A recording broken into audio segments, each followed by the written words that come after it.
Ils sont venus, ils ont pris. Maboko hana, ukata hawa. Mindelo ya kauchu bazaki penza batu mabe. Mabe. Mabe luta chikuluta mabe. Nyos, kauchuto mono kimpasu penza. Ils ont construit, ils ont développé.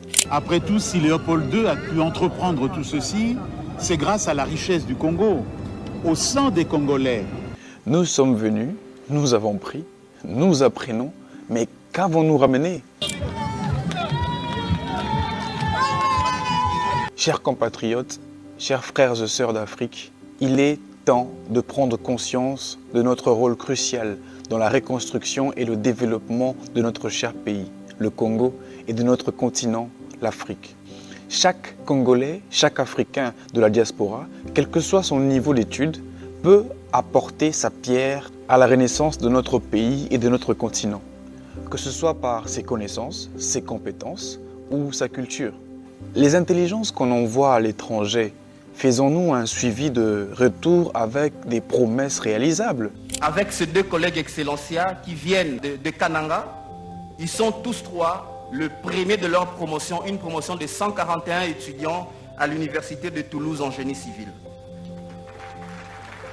Ou encore, devrais-je citer Please Lukau, cette jeune fille inscrite en cybersécurité à l'université de Southern Utah University aux États-Unis, qui dès son premier jour, elle a battu le record de l'université en réalisant le meilleur score du test d'entrée de cette université. Et depuis, chaque semestre, elle est dans la Dean List, qui est la liste des meilleurs étudiants de l'université. Ou, une fois en dehors du pays, on les abandonne comme du bon débarras. Est-ce que le problème se trouve chez nos dirigeants? Ou sommes-nous simplement attirés par l'herbe plus verte ailleurs? Nous sommes la source de la haute technologie. Nous sommes la technologie. Nos terres offrent une solution à la crise alimentaire mondiale. Nos eaux représentent la solution à la sécheresse mondiale.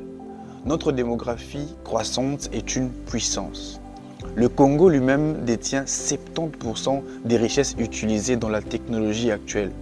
L'or, le diamant, le cuivre, le coltan, le cobalt, etc. Mais le Congo ne transforme rien. La gécamine s'est écrasée. Je pense que les causes sont multiples. Et ces multiples causes ont mis complètement à terre ce géant qui était l'Union minière et la gécamine. La responsabilité nous revient à toi et à moi. Avons-nous laissé cette responsabilité d'exploitation locale aux autres? Et 20 ans plus tard, nous reviendrons crier à la colonisation industrielle. On raconte que nos dirigeants ont mis en place des systèmes qui empêcheraient les entrepreneurs locaux et ceux de la diaspora de se développer.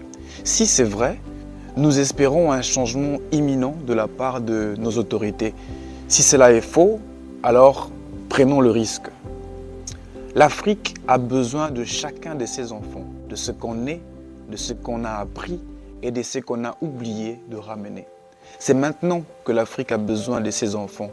Chers frères et sœurs africains, c'est le moment.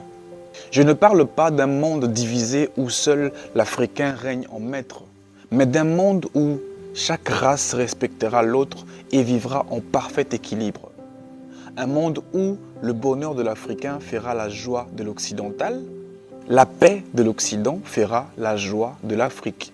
Un monde où le respect de l'autre sera une devise universelle. Jeunes Congolais de la diaspora et jeunesse africaine, tenons-nous ensemble, unissons nos forces pour reconstruire notre nation et contribuer à l'épanouissement de l'Afrique. Soyons fiers de notre héritage et prenons place dans l'histoire en devenant les acteurs du changement positif. Je crois en un Congo où chaque individu choisira de contribuer, peu importe la province d'où il vient. Unis, nous serons plus forts. Congo et Obonga. Pour Congo et Zobonga.